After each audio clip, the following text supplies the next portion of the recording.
बेटा, कैसे हैं आप सब लोग। आइए बेटा, आज हम आप लोगों के मैथमेटिक्स में नया चैप्टर स्टार्ट करने जा रहे हैं, जिस चैप्टर का नाम है ट्रिग्नोमेट्री। बेटा, आप क्लास 10th में हैं तो आपके लिए ये चैप्टर बिल्कुल नया है। आज से पहले आप इस चैप्टर के बारे में कुछ भी नहीं जानते थे, या मैं यूं कह लूं कि ये क्लास 10th का नया चैप्टर है जो इससे पहले किसी भी क्लास में पढ़ाया नहीं गया था। लेकिन ऐसा नहीं है कि आप लोग इसके बारे में कुछ भी नहीं जानते हैं। हाँ, थोड़ी बहुत ऐसी चीज़ें थी जो आप लोगों को पता होंगी और थोड़ी बहुत चीज़ें अब जो होंगी हम इस चैप्टर में सीखेंगे। तो चलिए बेटा, सबसे पहले हम लोग बात करते हैं। हमने पहले भी बता रखा है कि जब भी कोई चैप्टर हम लोग स्टार्ट करते हैं तो सबसे पहले हमें ये जान लेना जरूरी होता है कि ये चैप्टर को हम लोग पढ़ क्यों रहे हैं और ये आगे हमारे लिए किस तरह से हेल्पफुल होगा। तो बेटा देखिए, ट्रिग्नोमेट्री जो होता है वो ट्राइंगल पर बेस्ड क्वेश्चंस को सॉल्व करने के लिए यूज किया जाता है। यानी आपके प्रैक्टिकल लाइफ में अगर कहीं पर ट्राइंगल से रिलेटेड अगर कोई प्रॉब्लम आती है तो आप लोग ट्रिग्नोमेट्री की हेल्प ले सकते हैं। तो हम ये कह सकते हैं कि ट्रिग्नोमेट्री जो होता है वो ट्राइंगल पर बेस्ड किसी भी प्रॉब्लम को सॉल्व करने के लिए यूज किया जाता है। आइए अब इसके एक एक बेसिक चीजों को समझते हैं और आगे की तरफ अपनी क्लास को ले चलते हैं। तो बेटा देखिए, ट्रिग्नोमेट्री इस वर्ड से ही पता चलता है इसका मतलब क्या है। देखिए, अगर मैं इस ट्रिग्नोमेट्री के मतलब को अगर हिंदी में समझाऊं तो वो चीजें आप लोग बहुत इजीली कैच कर सकते हैं। देखिए, ट्रिग्नोमेट्री को हिंदी में बोलते हैं त्रिकोणमिति। त्रिकोणमिति यानी अगर मैं फिर से इसको क्लासिफाइड करूं, इसको तोड़ूं, तो अब लिख सकते हैं इसको ट्रिग्नो और मेट्री। यानी ट्रिग्नो मतलब त्रिकोण और मेट्री मतलब मिति, यानी तीन कोणों के माप, या कह लें कि जब थ्री एंगल की मेजरिंग को हम लोग एनालिसिस करते हैं तो उसको बोलते हैं ट्रिग्नोमेट्री। अगर हिंदी में इस बात को बोलूं तो मैं कह सकता हूं, अगर तीन कोणों के बारे में, किसी ट्राइंगल के तीन कोणों के बारे में जब हम लोग डिस्कशन करेंगे तो वहां पर हम लोग ट्रिग्नोमेट्री को अप्लाई कर सकते हैं। समझ में आ गई बात।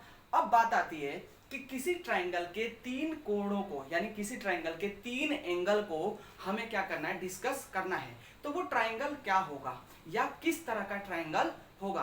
आप सबको पता है बेटा कि ट्राइंगल जो होता है वो बहुत टाइप के होते हैं, जैसे राइट एंगल ट्राइंगल हो गया, स्केलेन ट्राइंगल हो गया, इक्विलेटरल ट्राइंगल हो गया, आइसोस्केलेस ट्राइंगल हो गया। तो बेटा आप लोग इनमें से कोई भी ट्राइंगल होगा, आप उसके बारे में एनालिसिस ट्रिग्नोमेट्री के थ्रू कर सकते हैं। लेकिन आपका बेसिक लेवल है बिल्कुल क्लास 10th में है, तो आप लोगों को राइट एंगल ट्राइंगल पर बेस्ड मैक्सिमम क्वेश्चंस आएंगे या आप लोगों को सिखाया जाएगा। तो देखिए बेटा, आप सबको पता है कि राइट एंगल ट्राइंगल क्या होता है। हम सबको पता है बेटा कि अगर किसी ट्राइंगल के तीन एंगल में से अगर कोई उसका एक एंगल 90 डिग्री का हो जाता है तो ऐसे ट्राइंगल को हम लोग राइट एंगल ट्राइंगल बोलते हैं। ठीक है बेटा, अगर मैं इस ट्राइंगल का नाम दूं ए बी सी, तो हम देख रहे हैं कि एंगल बी जो है वो 90 डिग्री का है। तो हम इस ट्राइंगल को कौन सा ट्राइंगल बोलेंगे, राइट एंगल ट्राइंगल बोलेंगे। अब बेटा, राइट एंगल ट्राइंगल के बारे में आप लोग छोटी क्लासेस में भी सीख चुके हैं। आप लोग जब क्लास 8th में रहे होंगे तभी आप लोगों को राइट एंगल ट्राइंगल के बारे में एक बहुत ही अच्छे मैथमेटिशियंस ने इसके बारे में बताया था, जिसका नाम था पाइथागोरस। तो पाइथागोरस एक ऐसे मैथमेटिशियन थे बेटा जिन्होंने राइट एंगल ट्राइंगल में बहुत अच्छी बात दी, बहुत एक अच्छा फॉर्मूला दिया जो हम लोगों के लिए बहुत ही हेल्पफुल होता है। तो आइए उस फार्मूले को आज मैं आप लोगों को सिखाता हूँ। देखिए बेटा, ये जो ट्राइंगल है जिस साइड पे खड़ा है इसको बेटा बोलते हैं बेस। क्या बोलते हैं, इसको बेस बोलते हैं। और ये जो 90 से लगा हुआ दूसरी साइड है, या मैं कह लूं बेस से लगा हुआ दूसरी जो 90 के एंगल बना रहा है साइड, उसको बेटा बोलते हैं परपेंडिकुलर। परपेंडिकुलर। और ये जो बेटा तीसरी साइड हो गई जो 90 के बिल्कुल सामने होगी साइड, हमेशा यही बात याद रखेगा, 90 के सामने जो साइड होती है उसको बोलते हैं बेटा हाइपोटेनियस। हाइपोटेनस बोलते हैं। ठीक है बेटा, अब इन तीन, हम कह सकते हैं कि किसी राइट एंगल ट्राइंगल के तीन साइड होती हैं और उन तीन साइडों में एक बेस होगा, एक परपेंडिकुलर होगा, एक हाइपोटेनस होगा। ठीक है, अब इनमें पाइथागोरस ने एक रिलेशन बनाया था। अगर मैं इसको बिल्कुल इसके शॉर्ट फॉर्म में लिखूं तो परपेंडिकुलर को बेटा हम लोग P से नोट करेंगे, बेस को B से नोट करेंगे और हाइपोटेनस को h से नोट करेंगे बेटा। तो हम लिख सकते हैं पाइथागोरस के अकॉर्डिंग, पाइथागोरस ने फॉर्मूला दिया था बेटा, मैंने नहीं दिया था, क्या दिया था उसने, h स्क्वायर यानी हाइपोटेनस का स्क्वायर जो होता है वो इक्वल होता है बेस के स्क्वायर और परपेंडिकुलर के स्क्वायर के सम के। यानी मैं क्या कह रहा हूं, पाइथागोरस के अकॉर्डिंग अगर हम लोग हाइपोटेनस का स्क्वायर कर दें और बेस और परपेंडिकुलर का स्क्वायर करके अगर प्लस करें तो दोनों इक्वल आता है। इस तरह से हम लोग बहुत इजीली किसी ट्रायंगल की जब दो साइड पता होगी तो तीसरी साइड को पता कर सकते हैं। ठीक है, यानी पाइथागोरस थ्योरम लगा करके या पाइथागोरस का फॉर्मूला ये लगा करके hypotenuse square is equals base square plus perpendicular square लगा करके हम लोग किसी राइट एंगल ट्रायंगल की जब दो साइड कोई गिवन होगी तो हम लोग तीसरी साइड को फाइंड कर सकते हैं।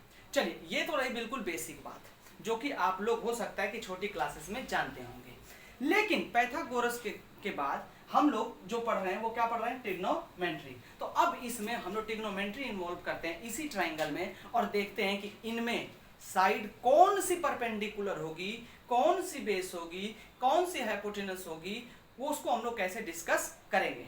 तो चलिए बेटा, मैं फिर से यहाँ पर एक ट्रायंगल बनाता हूँ। और कौन सा ट्रायंगल बना रहा हूँ, राइट एंगल ट्रायंगल बना रहा हूँ। तो राइट एंगल ट्रायंगल बनाया, अब इसका नाम मैं जरा बदल के देता हूँ, एक्स वाई और जेड दे दिया। अब बेटा ध्यान दीजिएगा, अब ये बेस देखो, ये 90 के सामने वाली जो साइड है वो हाइपोटेनस है, ये तो फिक्स है, ठीक है ना, सॉरी 90 के सामने वाली जो साइड है वो हाइपोटेनस है, ये तो फिक्स है बेटा।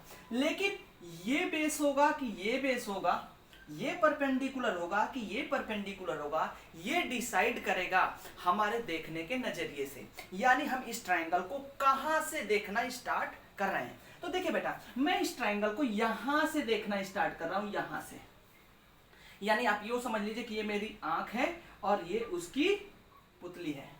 तो मैं इस ट्रायंगल को यहां से देखना स्टार्ट कर रहा हूं, ठीक है बेटा। तो यहां से देखने स्टार्ट कर रहा हूं, तो इसके बिल्कुल जो सामने वाली साइड है उसको बेटा बोलेंगे परपेंडिकुलर। देखिए, हाइपोटेनस मिल गया, परपेंडिकुलर मिल गया, तो लास्ट में जो बचा वो क्या है, बेस है। सबसे पहला आपका स्टेप होगा बेटा, जब भी आप ट्रिग्नोमेट्री पढ़िएगा, अगर कोई ट्रायंगल गिवन है तो हमें सबसे पहले ये फाइंड करना होगा कि परपेंडिकुलर कौन है, बेस कौन है, क्योंकि हाइपोटेनस तो 90 के सामने वाला होता है, वो तो हमें मिल जाता है। चलिए, अब इसी का एक दूसरा ट्रायंगल और लेता हूं, और आप लोग जरा अपने माइंड में अगर समझ गए होंगे तो बताइएगा क्या है। अब इसका मैं नाम अगर दे दूं KLM और यहां पर दे दिया 90 डिग्री का एंगल, ये भी हो गया हमारा राइट एंगल ट्रायंगल। अब बेटा, अगर मैं यहां से अगर एंगल को ऑब्जर्व कर रहा हूं, यहां से एंगल को या सॉरी ट्रायंगल को देखना स्टार्ट कर रहा हूं, तो अब बताइए कि इसमें कौन सा परपेंडिकुलर होगा साइड, कौन सा साइड बेस होगा और कौन सा हाइपोटेनस होगा। तो चलिए, सबसे पहले हम लोग हाइपोटेनस डिसाइड करते हैं। तो मैंने बताया कि 90 के सामने वाली जो साइड है वो तो हो गई हमारी हाइपोटेनस, एंगल के सामने वाली जो साइड हो गई वो हो गई परपेंडिकुलर, और जो बच गई वो क्या हुई, बेस। तो आई होप कि किसी आप लोगों को किसी ट्रायंगल के 3 साइडों में ये आप लोग अच्छे से डिसाइड कर सकते हैं कि कौन सा साइड परपेंडिकुलर होगा, कौन सा बेस होगा और कौन सा हाइपोटेनस होगा। अगर आप लोग इतनी सारी चीजें समझ गए हैं तो बढ़ते हैं अब आगे की तरफ अगले स्टेप में कि ट्रिग्नोमेट्री में अगला स्टेप हम लोग क्या सीखेंगे। क्योंकि पहले स्टेप में हम लोग ये डिसाइड करना सीख गए कि कौन सा साइड बेस होगा, कौन सा साइड हाइपोटेनस होगा और कौन सा साइड परपेंडिकुलर होगा। चलिए नेक्स्ट स्टेप पे बढ़ते हैं। मैं इसको रफ करता हूं बेटा, और फिर से अब हम लोग बढ़ते हैं ट्रिग्नोमेट्री के अंदर। अब हमने बेटा क्या किया, फिर हम लोगों ने एक राइट एंगल ट्रायंगल बना दिया और इसका नाम दे दिया A, इसका नाम दे दिया B और इसका नाम दे दिया C, और हम लोग इसको 90 लिख दिए। अब पहले स्टेप तो हम लोग पढ़ चुके हैं, तो जैसे ही कोई ट्रायंगल बनाएंगे हम लोग पहले स्टेप को उसमें इन्वॉल्व कर देंगे। तो हम देख रहे हैं यहां से एंगल, यहां से ले रहे हैं। तो बेटा ये हो गया हमारा बेस, ये हो गया हमारा परपेंडिकुलर और ये हो गया हमारा हाइपोटेनस, ठीक है। अब इन 3 साइडों में हमें ये डिसाइड करना होगा, कुछ फॉर्मूले डिराइव करेंगे हम इन 3 साइडों की हेल्प से। देखिए बेटा, अगर किसी घर में 3 सदस्य हैं तो उनके बीच भी एक रिलेशन होता है। जैसे फॉर एग्जांपल, अगर मैं हूं, मेरी मम्मी है, मेरे पापा हैं, तो हम तीनों के बीच एक रिलेशन है। जैसे अगर मैं पापा और अपनी बात करूं तो बाप बेटे का रिलेशन हुआ, अगर मैं मदर के साथ अपनी बात करूं तो माँ बेटे का रिलेशन हुआ, अगर मैं पापा मम्मी की बात करूं तो हस्बैंड वाइफ का रिलेशन हुआ। उसी तरह से बेटा इस ट्राइंगल में हमें इन बी, एच और पी में कुछ रिलेशंस मिलेंगे और उन रिलेशंस के बेस पर हम लोग कुछ नए तरह के फॉर्मूले बनाएंगे जो कि हमें किसी ट्राइंगल पर बेस्ड अगर कोई क्वेश्चन आता है तो उसको सॉल्व करने में हमारी बहुत अच्छे से मदद करेगा। तो चलिए बेटा सबसे पहला एक रिलेशन हम लोग देखते हैं। फर्स्ट रिलेशन हमने लिख दिया P upon H, P upon H लिख दिया।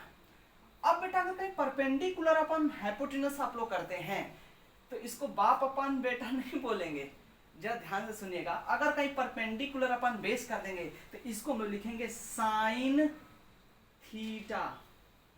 इसका नाम क्या है बेटा, देखिए इसका नाम है थीटा और ये कहां होता है, जहां से हम ट्राइंगल को देखना स्टार्ट करते हैं। तो हम यहां से देखना स्टार्ट करते हैं तो इसको बोलते हैं थीटा। थीटा समझ में आ गई बात। तो ये हो गया साइन थीटा। अब आप पूछोगे सर साइन क्या है, मत पूछो यार, रट लो कि साइन थीटा कुछ होता है, ठीक है ना। साइन थीटा जब भी हम कभी P अपॉन H कर देंगे, अगर कहीं हम लोग जैसे बाप बेटा हमें और पापा के साथ हैं तो बाप बेटा ही लोग बुलाएंगे। उसी तरह से अगर कहीं आपको P और H अपन दिख गया, कहीं आपको P अपॉन H दिख गया तो आप लोग उसको तुरंत बोलेंगे साइन थीटा, ठीक है। तो पहला रिलेशन तो हमारा मिल गया। दूसरा रिलेशन बेटा अगर हम लोग कहीं B अपॉन H लिख दिए तो इसको लिखेंगे cos थीटा। क्या लिखेंगे, cos थीटा, ठीक है। तीसरा रिलेशन बेटा हमारा बनेगा इनमें, अगर हम लोगों ने कहीं P अपॉन B लिख दिया तो इसको बोलेंगे बेटा tan थीटा। क्या बोलेंगे, tan थीटा। इसको sin थीटा, इसको cos थीटा, इसको tan थीटा बोलेंगे।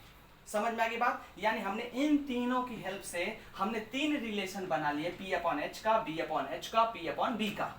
अब अगर हमें कोई बाप बेटा बोलता है तो बेटा बाप भी बोल सकता है, माँ बेटे बोलते हैं तो बेटा और माँ भी बोल सकते हैं, भाई बहन बोलते हैं तो बहन और भाई भी तो बोल सकते हैं उल्टा। यानी रिलेशन को हम लोग थोड़ा सा कॉम्प्लिकेटेड करेंगे, हम लोग क्या करेंगे, थोड़ा इनको बदलेंगे। तो अगर हम लोग P अपॉन H लिखे हैं तो उसको लिख रहे हैं साइन थीटा। तो अगर मैं कहीं H अपॉन P लिख दूं तब क्या बोलेंगे, तो बेटा इसको बोलेंगे कोसेक थीटा। Cosec theta. अब जरा मेरी बात ध्यान से सुनिएगा। तो आप लोग ये कहेंगे सर इसका मतलब तो ये हुआ कि अगर P अपॉन H को आप साइन थीटा लिख रहे हैं और H अपॉन P को आप कोसेक थीटा लिख रहे हैं, इसका मतलब देखिए इसका उल्टा किए हैं तो इसका भी ये उल्टा हो गया। बिल्कुल सही है आपकी बात। साइन का उल्टा या मैं कह लूं कि साइन का इनवर्स क्या होगा, हमारा कोसेक होगा, ठीक है। दूसरा बेटा इनको हमने जब पलट दिया तो दोनों बुरा ना मान जाए तो हम लोग क्या करेंगे, इन दोनों को भी पलटेंगे अभी। तो देखिए हम इसको लिख सकते हैं H अपॉन B। अच्छा H अपॉन B लिखेंगे तो ये cos थीटा था तो cos थीटा भी कुछ बदलेगा, उल्टा होगा इसका, तो इसका उल्टा होगा बेटा सेक थीटा। अब बात करते हैं बेटा P अपॉन B का। अगर हम लोगों ने कहीं P अपॉन B लिखा है तो हम इसको tan थीटा को भी उल्टा करेंगे और इसको लिखेंगे cot थीटा। और अब बेटा जरा ध्यान से समझिएगा, ट्रिग्नोमेट्री के आपकी ट्रिग्नोमेट्री खत्म। ज्यादा आप लोग सोचेंगे वाह क्या बात है, 15 मिनट में ही पूरे ट्रिग्नोमेट्री खत्म। नहीं बेटा, ये ट्रिग्नोमेट्री के वो चीज हैं जो आपके अल्फाबेट में A to Z होते हैं। जैसे A to Z के बिना कभी भी कोई स्पेलिंग, कोई सेंटेंस या कोई स्टोरी आप राइट नहीं कर सकते, उसी तरह से अगर आप ट्रिग्नोमेट्री पढ़ेंगे और आपको साइन, कॉस, टेन, कोसेक, सेक, कॉट इनके रिलेशन के बारे में इंफॉर्मेशन नहीं है, अगर आप लोग क्लियर नहीं है तो आपको कभी ट्रिग्नोमेट्री आएगी ही नहीं। यानी ट्रिग्नोमेट्री पर बेस्ड कोई क्वेश्चन सॉल्व कर ही नहीं सकते। और आपको जान करके बड़ा हैरानी होगा कि हमारे जितने भी एनालिसिस होते हैं टारगेट को लेकर के, गोल को लेकर के, निशाने को लेकर के, किसी ब्रिज को बनाने में, किसी पुल को बनाने में, किसी मकान को बनाने में या कोई डिज़ाइन करने में, उसमें ट्रिग्नोमेट्री का बहुत बड़ा रोल होता है, बहुत बड़ा रोल होता है। तो इसलिए बेटा इसके बारे में हमें इंफॉर्मेशन होना बहुत ही जरूरी है। अगर मैं कहूँ तो ये चैप्टर यही खत्म है और अगर मैं कहूँ कि चैप्टर नहीं खत्म हुआ तो ये समंदर है। है बेटा, इसका कहीं और छोर नहीं है। आप लोग जितनी तरह के क्वेश्चन इन्वॉल्व करना चाहें आप इसमें कर सकते हैं। जिस तरह से A to Z अगर हम सीख लेते हैं तो हम लोग चाहे जितने भी मीनिंग्स बना लें उसके आगे कोई लिमिटेशंस नहीं है। हम वर्ड को इधर उधर बदल लेते हैं और एक नई हमारे लिए स्पेलिंग या सेंटेंस तैयार हो जाता है। उसी तरह से बेटा इन 6 रिलेशंस से ही पूरी ट्रिग्नोमेट्री हमारी सॉल्व होगी। तो आई होप कि आप लोगों को सेकंड स्टेप भी समझ में आ गया।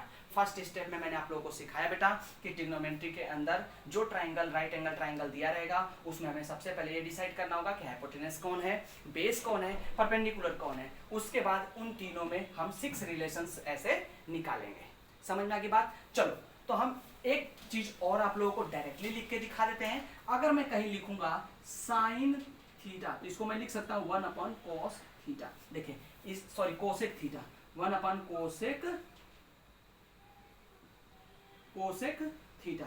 यानी अगर आप लोग साइन थीटा को 1/कोसेक लिख सकते हैं। क्यों? क्योंकि देखिए साइन का उल्टा यहाँ पर कोसेक है। आप लोग कॉस थीटा को लिख सकते हैं बेटा 1/सेक थीटा।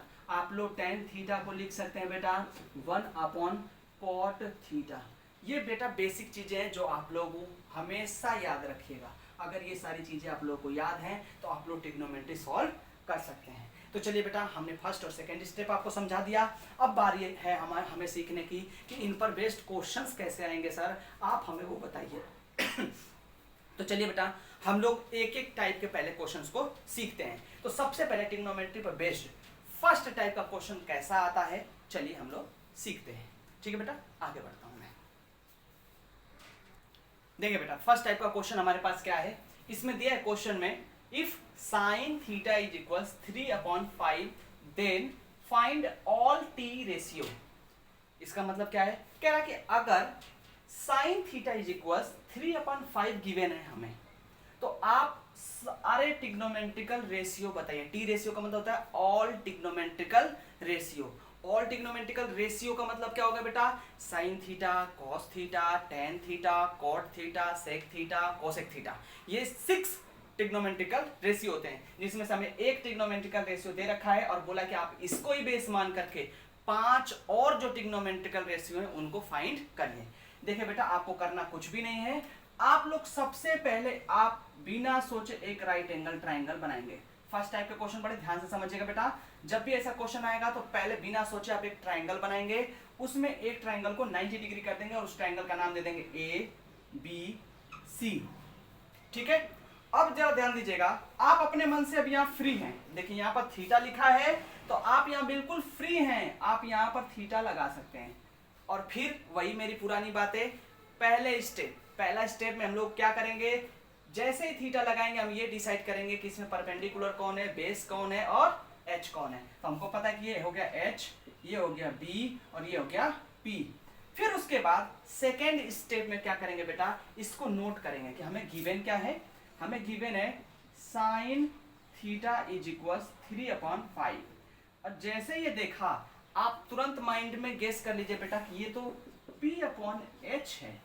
क्या ये P/H है? इसका मतलब P कितना है 3 और H कितना है 5 है। आगे बात समझ में, ये तो हमें दे दिया P दे दिया 3 और H दे दिया हमें 5। अब दूसरे स्टेप में मैंने क्या कहा कि पाइथागोरस थ्योरम लगा करके आप इसकी तीसरी साइड फाइंड करिए। तो चलिए तीसरी साइड फाइंड करने के लिए हमको पता है कि h² is equal P² plus B² होता है। तो बेटा यहाँ पर h² का मतलब हो गया 5², P² का मतलब हो गया 3 का स्क्वायर और B² हमको पता करना है। ये हो गया बेटा 25, ये हो गया 9, ये हो गया B²। तो B² इज इक्वल हो जाएगा बेटा 25 माइनस 9 इज इक्वल 16 या B² इज इक्वल 4² या हम B इज इक्वल लिख सकते हैं 4। तो B हमारा कितना आ गया, बेस कितना आ गया बेटा हमारा इसका 4। देखिए 2 स्टेप हमारा हो गया। अब हमसे क्या पूछा है, all trigonometrical ratio. So all T ratio, all T ratio कौन कौन सा बेटा, साइन थीटा तो दिया ही है, अब हमें निकालना है cos theta, sec theta, tan theta, cot theta, cosec theta. अब आप सबको पता है बेटा कि कॉस थीटा इज इक्वल क्या होता है B/H, sec theta is equals H upon में B, tan theta is equals P upon में बी, और cot theta is equals D upon में पी, और cosec theta is equals H upon में P. तो चलिए बेटा बी अपॉन एच, बी कितना हमारा 4 और एच कितना हमारा 5, तो 4 अपॉन 5। दूसरा सेक थीटा कितना हमारा बेटा एच अपॉन बी यानी 5/4, बी हो गया बेटा हमारा 5/4। तीसरा बेटा हमारा टेन थीटा कितना, टेन थीटा हमारा हो गया बी अपॉन में सॉरी पी अपॉन में बी, पी अपॉन में बी, तो पी कितना 3/4। इसी तरह से बेटा कॉट थीटा 4/3, और इसका बेटा कितना हो जाएगा हमारा 5/3। ठीक है, तो देखिए पहले टाइप का क्वेश्चन ऐसा आएगा और उसका सोल्यूशन हम लोग इस तरह से करेंगे। तो आई होप कि आप लोगों को पहले टाइप का क्वेश्चन और उसका सोल्यूशन भी समझ में आ गया। चलिए फर्स्ट टाइप के क्वेश्चन में इस क्वेश्चन को कभी थोड़ा सा चेंज करके देगा, ठीक है ना, और वो क्या छोटा सा चेंज करेगा हम अगले क्वेश्चन में समझते हैं। तो चलिए बस हम लोग क्या करेंगे बेटा, जरा ध्यान से देखिए चेंज क्या करेगा क्वेश्चन में। ये जो यहाँ थीटा लिखा है ना, उसको हटा करके वो यहाँ पर सी लिख देगा। क्या लिख देगा? सी, या ए लिख देगा, या बी लिख देगा। अब ये इसका मतलब क्या हो गया, जरा ध्यान से समझिए। सी लिख दिया ना, अब हमें ये जो ट्रायंगल बनाए हैं हमें थीटा सी पे लगाना है, इसका मतलब ये है। सिंपल सी बात है कि अगर कहीं पर हमसे सी लिख दिया तो आप लोगों को थीटा कहां से लगाना है? सी पर लगाना है, और जहां जहां आप लोग थीटा लिखे हैं वहां वहां सी लिखेंगे। अगर यहां मिटा करके बेटा ए कर दे यहां, तो हमें अब इस ट्रायंगल को यहां से देखना है, यानी थीटा हमें यहां लगाना है।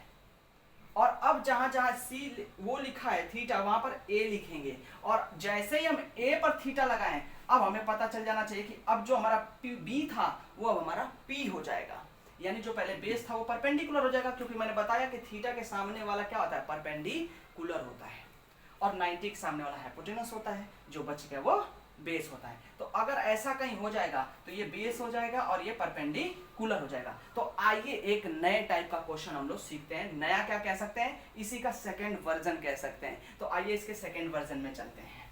तो इसका डेवलप फॉर्म या सेकंड वर्जन क्या है? चलिए मैं क्वेश्चन को जरा चेंज करता हूं।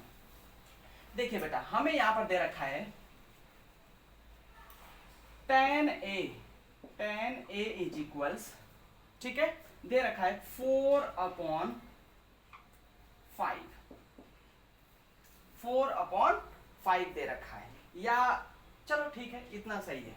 अब हम लोग क्या करेंगे बेटा, अब हमसे फिर वही पूछा है कि फाइंड ऑल टी रेशियो। देखिए कुछ नहीं किया, बस यहाँ पर tan a इज 4/5 दे दिया, सॉरी 4/3 दे दिया, 4/3 दे दिया। चलिए सॉल्व करते हैं इस क्वेश्चन को। मैंने क्या बताया, पहले स्टेप में आप लोग बिना सोचे क्या बनाएंगे बेटा? एक ट्रायंगल बनाएंगे। आप लोग बिना सोचे एक ट्रायंगल बनाएंगे और उस ट्रायंगल का नाम दे देंगे क्या? ए, बी और सी। अब बेटा यहाँ tan a लिखा है, तो इसका मतलब हमें एंगल यहां लगाना है, यानी अब हमें यहां से इस ट्रायंगल को ऑब्जर्व करना है। अच्छा, इस ट्रायंगल को अगर हम यहां से ऑब्जर्व कर रहे हैं तो इसका मतलब तो ये हो गया कि ये हो गया हमारा परपेंडिकुलर और ये हो गया हमारा बेस, क्योंकि h तो हमारा फिक्स होता है। ठीक, अब दूसरे नंबर पे हमें जो गिवन है, क्या गिवन है बेटा? tan a इज इक्वल्स क्या गिवन है? 4/3, यानी इसको हमें होता है p/b इज इक्वल्स 4/3, क्योंकि tan a इज इक्वल्स होता है परपेंडिकुलर अपॉन बेस, तो 4/3 यानी परपेंडिकुलर हो गया हमारा 4 और ये हो गया बेस हो गया हमारा 3। दूसरे स्टेप में क्या करेंगे बेटा? अब हम लोग इन दोनों की हेल्प से पाइथागोरस का फॉर्मूला लगा करके h फाइंड करेंगे। तो चलिए सबसे पहला स्टेप करते हैं, h² is equals p² plus b²। तो h² हमको पता नहीं है, p² 4², ये 3 का स्क्वायर, ये हो जाएगा 16, ये हो जाएगा 9, ये हो जाएगा बेटा 25। तो h² इक्वल्स 25, तो h इज इक्वल्स 5 का स्क्वायर। ठीक है, तो h इज इक्वल्स कितना हो जाएगा? 5, यानी ये हमारी साइड कितनी आ गई? 5 आ गई। अब हमसे क्या पूछा है? फाइंड ऑल टी रेशियो, यानी अब सभी ट्रिग्नोमेट्रिकल रेशियो आप बताइए। तो सभी ट्रिग्नोमेट्रिकल रेशियो बताने के लिए हम लोग क्या करेंगे, यहाँ लिखेंगे साइन ए। देखिए बेटा ए क्यों लिख रहे हैं, अब थीटा नहीं लिखेंगे क्योंकि यहाँ पर ए लिखा है तो हम लोग ए लिखेंगे। तो पहला हो गया साइन ए, दूसरा क्या हो गया बेटा कॉस ए, तीसरा क्या हो गया हमारा टेन ए, चौथा क्या हो गया बेटा हमारा कोसेक ए, पांचवा क्या हो गया बेटा सेक ए, और छठा क्या हो गया कॉट ए। ठीक है, तो ये हो गया हमारा फिफ्थ और ये हो गया हमारा सिक्स्थ। अब हमको पता है तो तुरंत हमको पता है साइन ए, यानी साइन को हम लोग क्या लिखते हैं P अपॉन एच, इसको क्या लिखते हैं B अपॉन एच, इसको लिखते हैं B अपॉन एच। टेन को क्या लिखते हैं P अपॉन बी, कोसेक को क्या लिखते हैं H अपॉन P, सेक को क्या लिखते हैं H अपॉन बी, कॉट को क्या लिखते हैं B अपॉन P। ठीक है, अब हम यहां से वैल्यू हमें P B H तीनों की पता है, तो हम लोग क्या करेंगे बेटा यहां से वैल्यू उठा करके यहां पर पुट कर देंगे। तो क्या पुट करेंगे P अपॉन एच, यानी P अपॉन एच का मतलब 4 upon 5, B upon H 3 upon 5, P upon B 4 upon 3, H upon P यानी 5 upon 4, H upon B 5 upon 3 और B अपॉन H 3 अपॉन 4। तो इस तरह से बेटा हम लोग सेकेंड क्वेश्चन को भी सीख गए। ठीक है, तो आज के इस वीडियो में बेटा बस फर्स्ट टाइप के क्वेश्चन ही एक ही रहेगा, ठीक है ना, और आप लोगों को अब सेकेंड टाइप के क्वेश्चन नेक्स्ट वीडियो में बताऊंगा। तो आप लोग इस वीडियो को बिल्कुल ध्यान से देखिएगा और उससे रिलेटेड अगर आपको जो भी प्रॉब्लम होगा आप लोग मुझे जूम क्लासेस में पूछ सकते हैं। ठीक है बेटा, थैंक यू सो मच। आज के क्लास के लिए इतना ही, बेस्ट ऑफ लक।